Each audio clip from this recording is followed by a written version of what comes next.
Buenos días, bienvenidos a nuestro tiempo devocional Tu Palabra para encontrar el camino. Hoy es 29 de enero del 2024. Vamos a continuar con la lectura de la Biblia en un año con el libro de Éxodo, capítulos 15 y 16. Éxodo 15 y 16.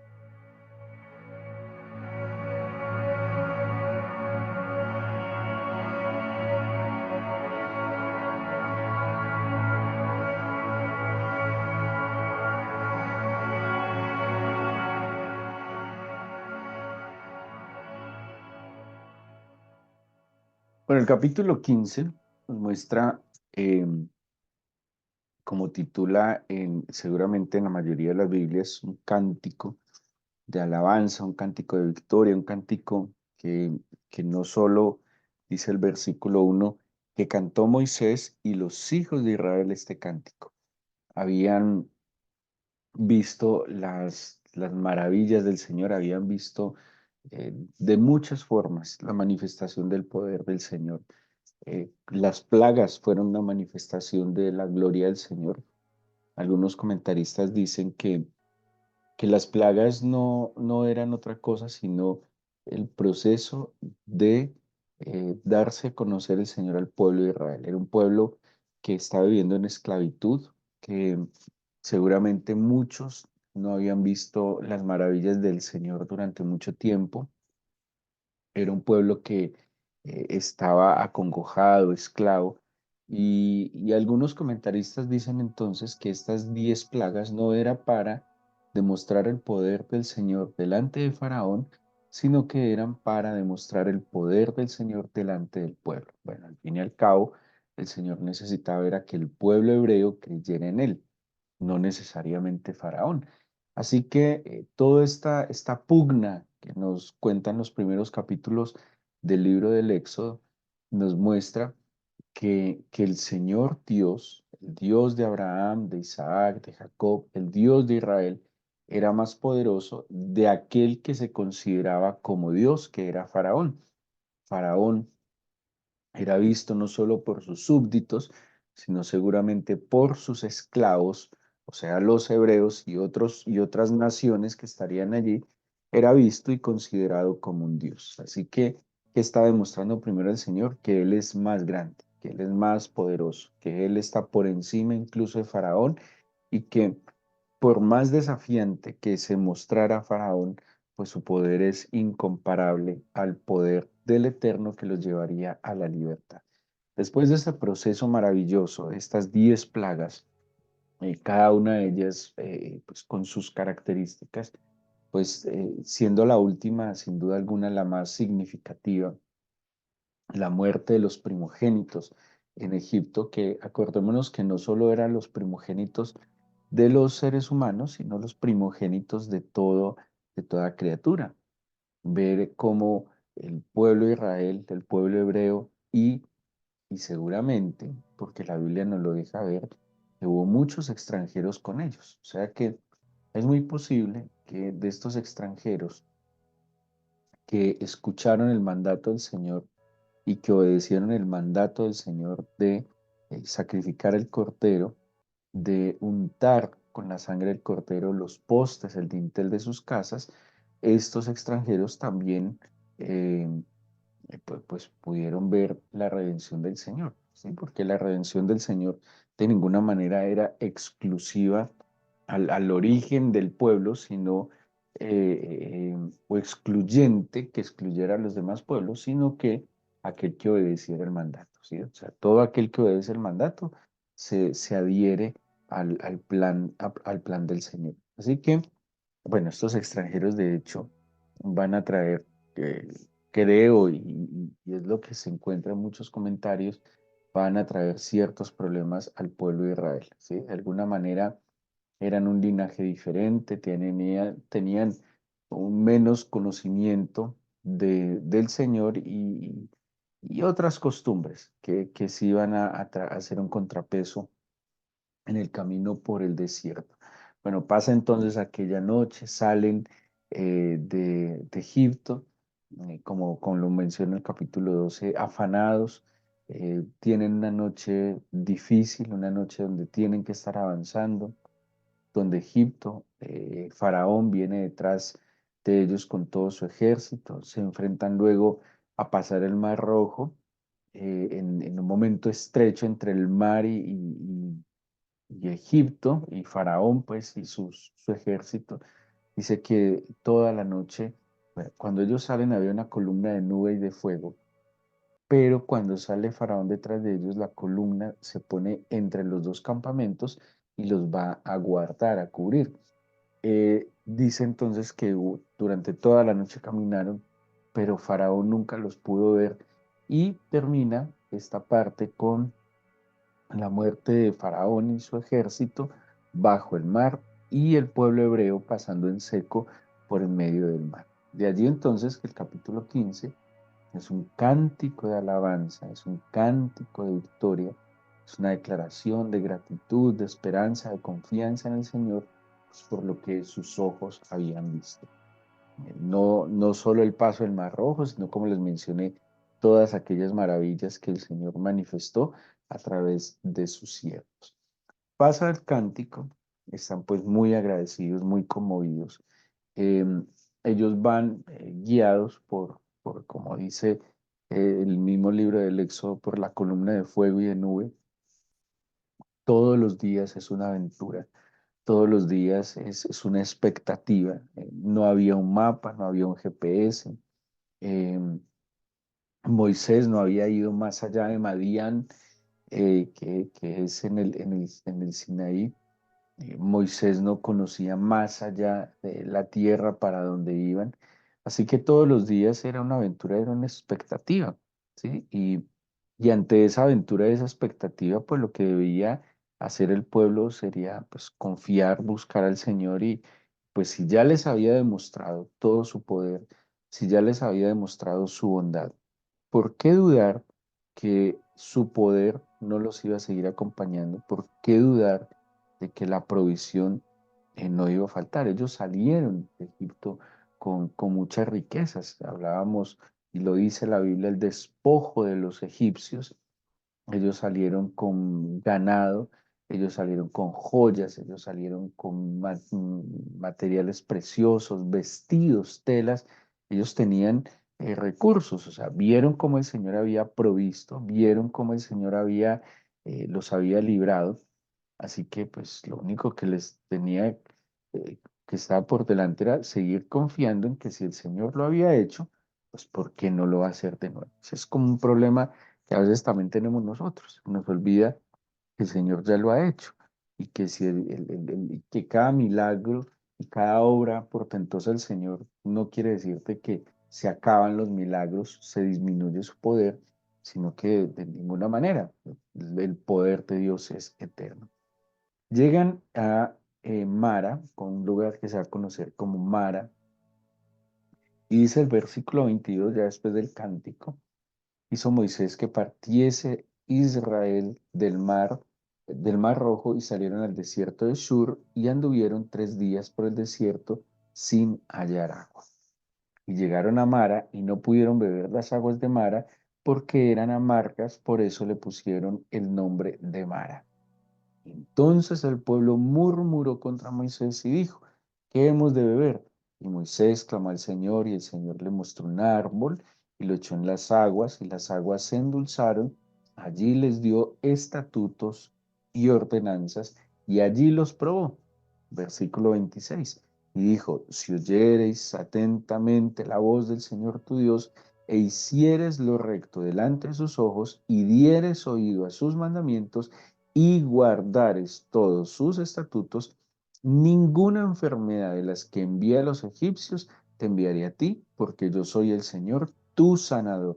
Y llegaron a Elim, donde había 12 fuentes de aguas y 70 palmeras, y acamparon allí junto a las aguas. Bueno, aquí algunos comentaristas judíos mencionan, claro, ellos también tratando seguramente de librarse de sus culpas, dicen que los extranjeros, tiene sentido también, que los extranjeros que estaban en medio de los hebreos fueron los que les hicieron pecar, los que les hicieron murmurar, los que hicieron que se quejaran, los que hicieron que se rebelaran, incluso que maldijeran, que añoraran Egipto. El caso es que pasan 3 días, tienen una necesidad normal, una necesidad, como muchos podemos tener una necesidad, pero fue la actitud que tuvieron frente a la necesidad y fue la murmuración. ¿La murmuración en contra de quién? En contra de Moisés, y sabemos que pues obviamente si Moisés está representando al Señor, pues estarían murmurando de alguna manera en contra del Señor, ¿sí? Nos sacó, y esa va a ser una constante, una murmuración y queja constante. El decirte que lo sacó de Egipto, donde ellos engañosamente se engañan diciendo que vivían en abundancia, que no les hacía falta nada, que todo comían de balde, que todo les sobraba y que los había sacado a este desierto a morir. Así que este es la primera actitud negativa que podríamos encontrar en el pueblo hebreo y los extranjeros que están con ellos, y es la murmuración. ¿Qué es la murmuración? Bueno, la murmuración son esos comentarios, a veces cizañosos, esos comentarios que no son de frente, que están como por debajo de la mesa, que en vez de ir a la fuente, ¿sí? En vez de ir a abordar la situación con los responsables, pues simplemente se señala, se murmura, se critica. Lastimosamente es una actitud a veces muy común entre las personas, pero que según la Biblia sí es altamente condenada, ¿sí? Porque el que murmura en contra, en este caso pues, de las personas, de los servidores del Señor, están murmurando en contra del Señor, ¿sí? Ahora, un buen consejo: cuando usted tenga una inquietud, cuando usted tenga una inconformidad, que creo que es natural y normal que algunas veces tengamos alguna inquietud, inconformidad respecto lo que sea, su trabajo, en su estudio, en su iglesia, ¿qué es lo más sano? Lo más sano es que usted resuelva esas inquietudes con el directamente responsable en vez de estar murmurando, ¿sí? Usted tiene una dificultad con un jefe, en vez de hablar de él, en vez de criticar, en vez de murmurar con un compañero, pues vaya y resuelva sus inquietudes, inconformidades con quien debe hacerlo. Eso también demuestra seriedad, madurez, responsabilidad y respeto. Al fin y al cabo, la Biblia sí nos enseña que las autoridades se deben respetar. Eso lo dice Romanos capítulo 13. O sea, habrá autoridades malas, autoridades buenas, pero eso ya es problema de cada autoridad como es, pero yo sí debo actuar de manera íntegra, como nos enseña la Biblia. La murmuración es muy común y es muy dañina porque genera mucha amargura en el corazón. A veces nosotros tenemos muchas dificultades y murmuramos. Yo creo que la mayoría de las veces que se murmura es por cosas equivocadas. Es más la imaginación, es más lo que pensamos que lo que en verdad está ocurriendo. ¿Tiene inquietudes, tiene inconformidades? Vaya directamente a la persona y resuelva la situación y no se deje engañar y no le dé rienda suelta a la imaginación, a quién sabe qué puede venir a su vida que va a traer amargura. Dice entonces que llegaron a un lugar, había aguas amargas, eh, tiene una explicación, ahí había una filtración del agua del mar y más que amargas era una mezcla como del agua dulce de ese pozo con aguas del mar, entonces no era agradable. ¿Qué hizo el Señor? Un milagro. Convierte la amargura en dulzura por su obra. ¿Sí? Eso también es una enseñanza, una esperanza y un milagro, que por más amargura que pueda haber, y de hecho la amargura se manifiesta a través de la murmuración. Quien tiene amargura en su corazón siempre está criticando, siempre está señalando, siempre está juzgando. Pero ¿cuál es la obra del Señor? Él puede endulzar la más amarga experiencia de nuestra vida. Bueno, en el capítulo 16 dice que parten de Elim y llegan al desierto de Sin.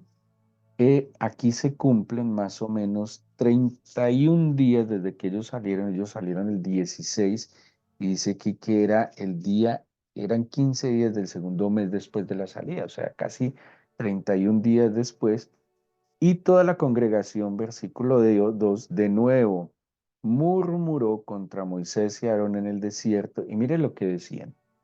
Ojalá hubiésemos muerto por mano del Señor en la tierra de Egipto cuando nos sentábamos a las ollas de carne, cuando comíamos pan hasta saciarnos, pues nos habéis sacado a este desierto para matar de hambre a toda la multitud. Digamos que esto es cierto. Digamos que ellos comían pan hasta saciarse. Digamos que ellos se sentaban a las ollas de carne. ¿Sí? Digamos que eso es cierto, lo cual yo dudo que fuera cierto. Eran esclavos. Les exigían una labor diaria que era exhausta, era extenuante, era mucho trabajo en muy poco tiempo. Así como de sentarse en las ollas y comer, solo piensen en un esclavo, pues que no le van a dar comida abundante, que no van a quedar pues como saciados y que se sentaban. El solo hecho de sentarse a las ollas es como si tuvieran demasiado tiempo para hacerlo. Ojo, no eran ni siquiera empleados, eran esclavos, no tenían derecho alguno. Pero asumamos que ellos están diciendo la verdad. Asumamos que pues vivían de esta manera, que tenían saciedad. Pero aquí está la inquietud y la decisión pues, que tenemos que tomar nosotros todos los días. Puede que el mundo aparentemente nos ofrezca saciedad de bienes materiales, pero esa saciedad de bienes materiales, ¿bajo qué costo? ¿La esclavitud? ¿Qué preferimos? ¿La libertad y la dependencia del Señor con lo que venga a su mano? Que habrá momentos que sea abundante y habrá momentos que sea escaso. Pablo lo dijo, yo aprendí a vivir cualquiera que sea mi condición, mucho o poco, pero yo dependo del Señor. Y habrá días que habrá mucho y habrá días que no habrá tanto, pero mi fortaleza, mi provisión, mi parte, mi heredad y mi todo está en el Señor. O sea, libertad en la dependencia del Señor o esclavitud y tal vez experimentar cierta saciedad. Ellos empiezan a anhelar paradójicamente, tristemente, olvidándose del sufrimiento. Acordémonos que dice que ellos gemían. Aquí parece que se les olvidó el gemido, ¿sí? El ser humano tiene eso, el ser humano tiene un problema de memoria terrible. El ser humano se olvida tanto de lo malo que le ha pasado como de lo bueno. El ser humano no guarda en su corazón, porque si el ser humano se acuerda de lo malo, pues no lo repite. Pues si el ser humano se acuerda de lo bueno, pues lo repite. Pero tenemos un problemita de memoria y parece que a ellos se les olvidó el sufrimiento. Bueno. Dice entonces que toda la congregación murmura, se queja, creo yo que se engañan. Y el Señor le dice a Moisés, yo les daré a llover pan del cielo, el pueblo saldrá, lo recogerá diariamente, la porción de un día, para que yo lo pruebe si anda en mi ley o no. Pero el sexto día prepararán para guardar el doble de lo que suelen tomar cada día. Entonces dijeron Moisés y Aarón a todos los hijos de Israel, en la tarde sabréis que el Señor os ha sacado de la tierra de Egipto, y a la mañana veréis la gloria del Señor, porque él ha oído vuestras murmuraciones contra el Señor. ¿Sí lo que dijimos? Ellos creían murmurar contra Moisés y Aarón, pero el Señor lo tomó como si fuera contra él. Al fin y al cabo, él era el que mandaba, él era el que usaba a Moisés y Aarón. Dice el versículo 8, dijo también Moisés, el Señor os dará en la tarde carne para comer y en la mañana pan hasta saciaros, porque él ha oído vuestras murmuraciones con que habéis murmurado contra él, porque miren lo que dice Moisés, nosotros, ¿qué somos?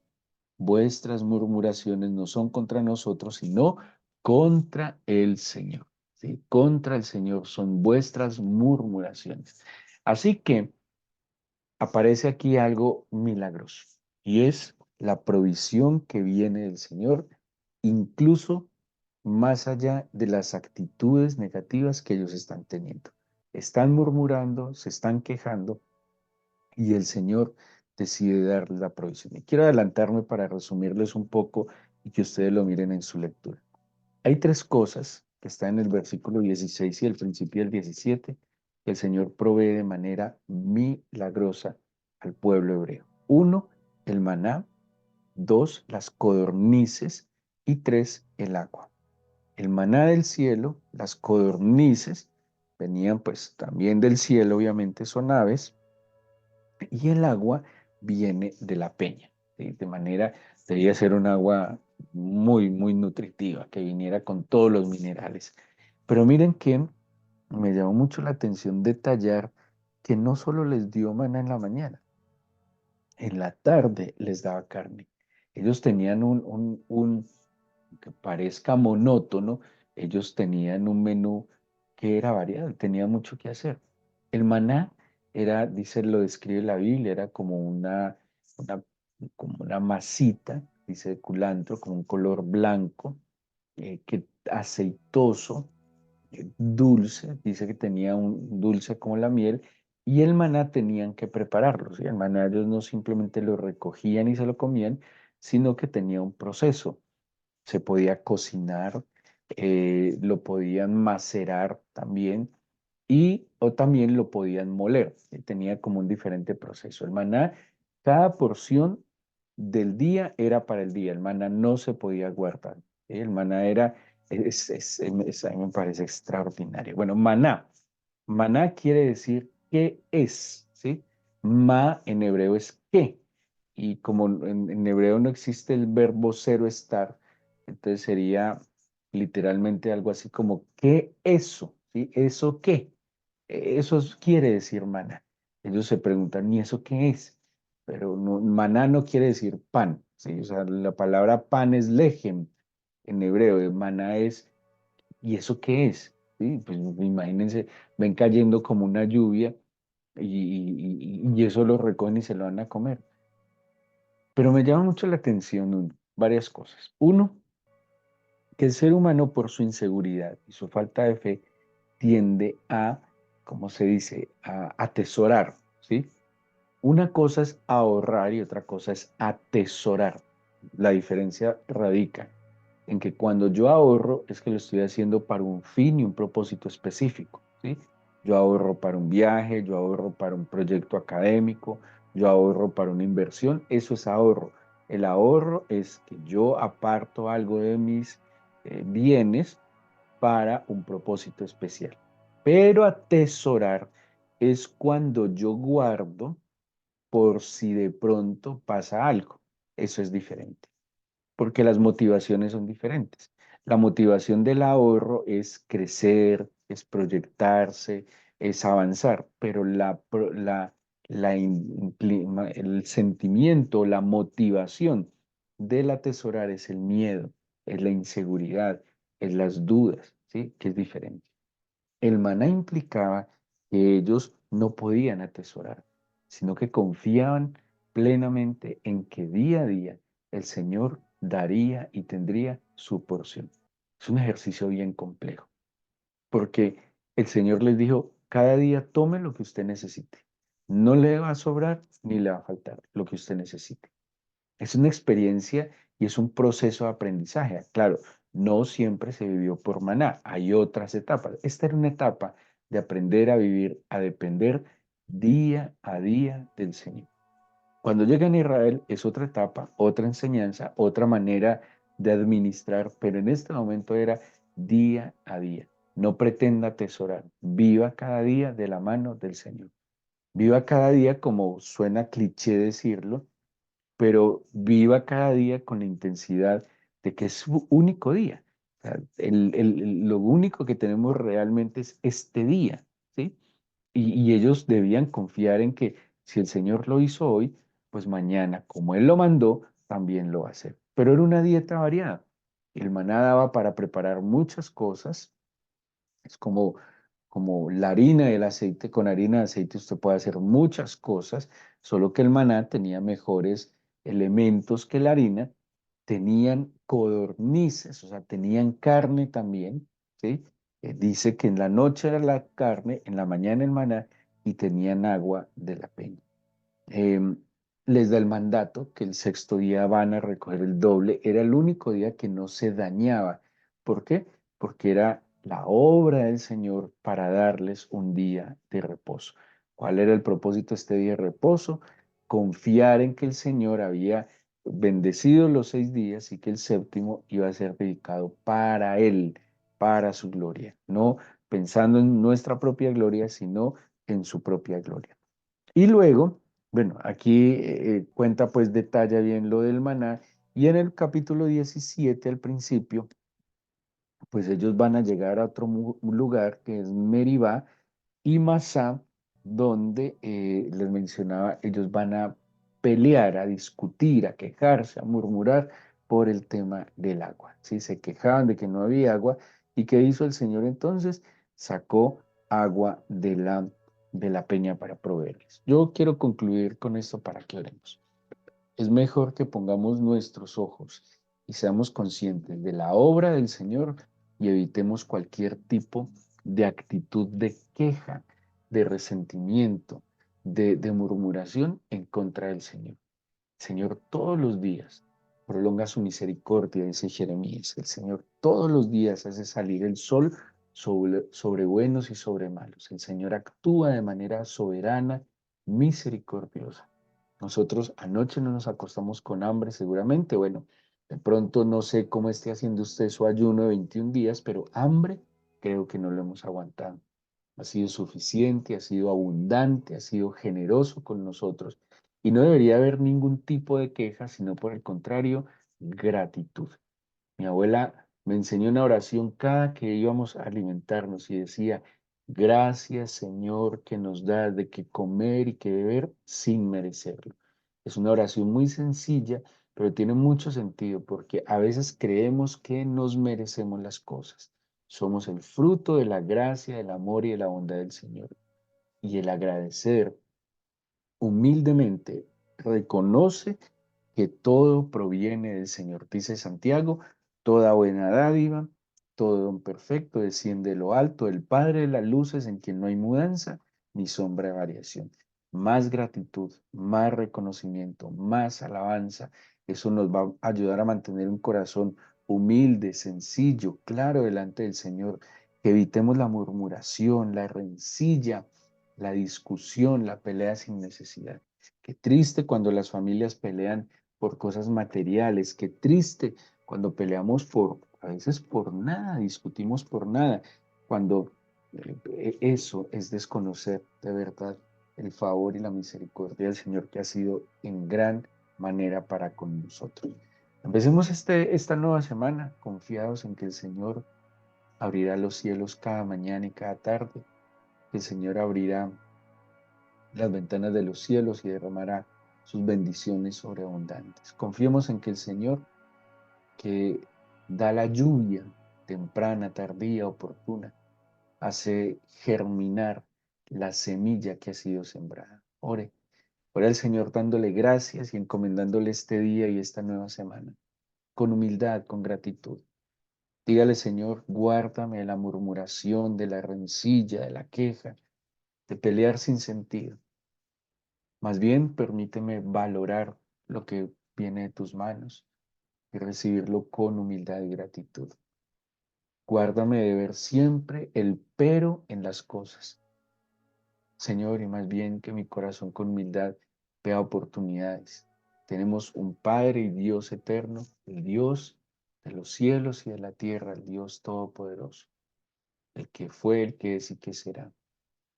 Yo te suplico, Señor, que nos guíes, que la luz de tu Espíritu nos guíe, que tu Espíritu nos fortalezca, que tu Espíritu nos enseñe, nos instruya. No nos sueltes, por favor. Danos tu bendición para este nuevo día, para esta nueva semana, Señor. Te lo pedimos en el nombre de Jesús. Amén.